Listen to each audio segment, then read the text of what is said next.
want to be a stage for the glory to fall. I want to be a stage for the spirit to fall. Everyone else can be scared when they read the news. That just makes me go harder, because I recognize that everything the enemy is trying to use for evil, that my God is going to turn it around for good. How do I know it for sure? Because he picked a few good women from Fort Lauderdale, Florida, to go to war with him as only they can do. You don't want to have a body. And that's why Car from a white person. it had to be you. Because he needed a woman who would get so angry and get so tired of having their back up against the wall that when everyone else would lay down and lie, she would wake up one morning and say, you know what, devil? I've had enough of you playing with my mind. I've had enough of you playing with my finances. I've had enough of you playing with my marriage. I wish I had some women in this room who didn't mind saying, I don't mind going to war with the devil. I'm not afraid of darkness because I carry the light. I'm not afraid of dying a flavor because I am the salt of the earth. I need some women. Just one or two of you, really. Because one of us could chase 1,000. Two of us could chase 10,000. I wonder if 100 of us got together in this room and decided that the days of women being oppressed and silent are over. That I've got something to prophesy over these dry bones. And I won't close my mouth until everything that God has put in me comes out of me like fire.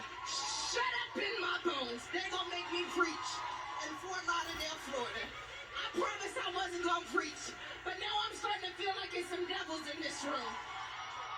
And I came to run some devils out of Florida. I came to run depression out of Florida. I came to make a woman get back in position and to take her rightful place as a woman who has victory over the enemy. I got victory over that.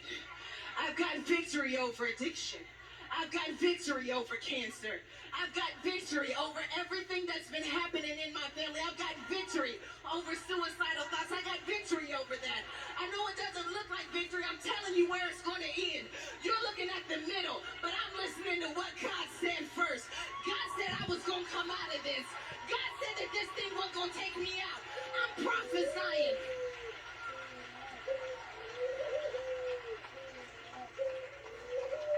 Because I don't care what the middle says. I care what God said first. And the most powerful thing that ever happened to me is when I was 6 or 7 years ago. I decided that even though I got pregnant at 13, had my son at 14, even though I dropped out of college, even though I was waitressing at a strip club, even though I did all of these things that were supposed to disqualify me, the most powerful thing that ever happened to me is I went back to what God said first. I stopped looking at where I was in the middle, and I zoomed out of the picture. And when I zoomed out of the picture, all I could see was when I was formed in my mother's womb, to where he promised me that I was going to make it to the other side. What is the other side? The other side is when his glory can be manifested through my life. And I realized that I could not say zoomed into where I was and let glory be manifested through my life at the same time. So I had to make a decision to clear the way for glory,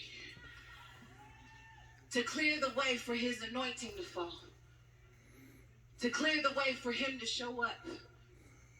That's why Eve is really one of my favorite women in the Bible, because Eve found a way to clear the path for the seed that was meant to bruise the head of the serpent to be birthed. I love that Eve wasn't concerned with whether or not she would see the seed. All she was concerned with was setting the promise in motion.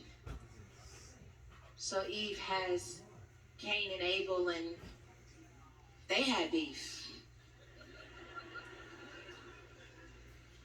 But she did not allow the fact that Cain and Abel did not look like the seed that would bruise the head of the serpent to keep her from still producing.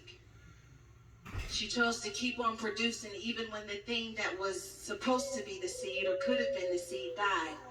She said, if that seed didn't work, then there must be another seed. If I had time, I would preach a message called Throw Another Seed at It. Because there are moments in life when the first seed doesn't look like the seed that is supposed to be the seed, and we shut down altogether when God really just wanted you to throw another seed at it.